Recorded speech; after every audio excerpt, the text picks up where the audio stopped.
SV యూనివర్సిటీలో చిరుత సంచారం కలకలం రేపింది. శేషాచలం అటవీ ప్రాంతం సమీపంలోనే యూనివర్సిటీ ఉండడంతో చిరుత క్యాంపస్లోకి వస్తున్నాయి. ఈ క్రమంలోనే రాత్రి హాస్టల్ దగ్గర చిరుత సంచరించింది.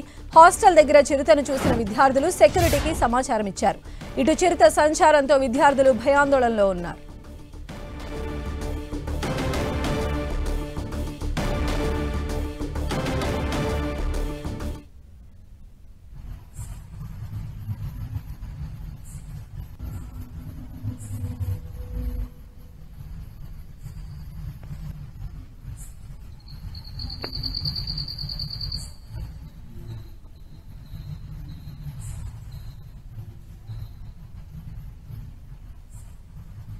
సో మనం విజువల్స్ లో క్లియర్ గా చూడొచ్చు. తిరుపతిలోని ఎస్వి యూనివర్సిటీలో చిరుతపులి సంచరిస్తున్నటువంటి దృశ్యాలు. ఒక్కసారిగా చిరుతను చూసినటువంటి విద్యార్థులు అధికారులకు సమాచారం ఇచ్చారు.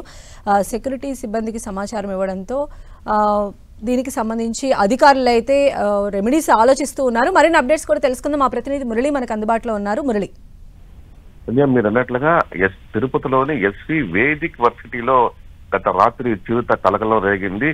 వేదిక్ వర్సిటీ హాస్టల్ సమీపంలో హాస్టల్ గదులకు అతి సమీపంలోనే ఒక చిరుత రావడం జరిగింది. దాదాపు అక్కడే చాలా సేపు తచ్చాడుతూ చివరకు అడవి మార్గం వైపు వెళ్ళిపోవడం జరిగింది.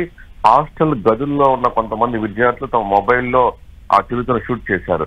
నిజానికి ఎస్వి యూనివర్సిటీ కానీ, ఎస్వి వేదిక్ వర్సిటీ కానీ, అట్లాగే అగ్రికల్చర్ యూనివర్సిటీ కానీ మూడు కూడా శేషాచల కొండలకు ఆనుకొని అతి సమీపంలో ఉంటుంది. ఎప్పుడు కూడా చిరుత ఇటువైపుగా వచ్చి అంటే కొండల నుంచి కిందకి దిగి నేరుగా వర్సిటీ పరిసరాలు సంచరిస్తూ ఉంటుంది.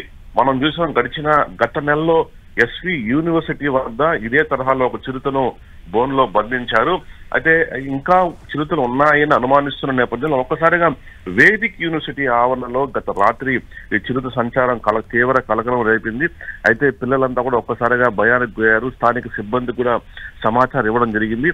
ఏదేమైనా మరోసారి ఇక్కడ బోన్ ఏర్పాటు చేసి వీటిని తిరిగి పట్టుకోవాలంటూ కూడా వేదిక్ యూనివర్సిటీ పిల్లలు అయితే కోరుతున్న పరిస్థితి ఇక్కడ కనిపిస్తూ ఉంది.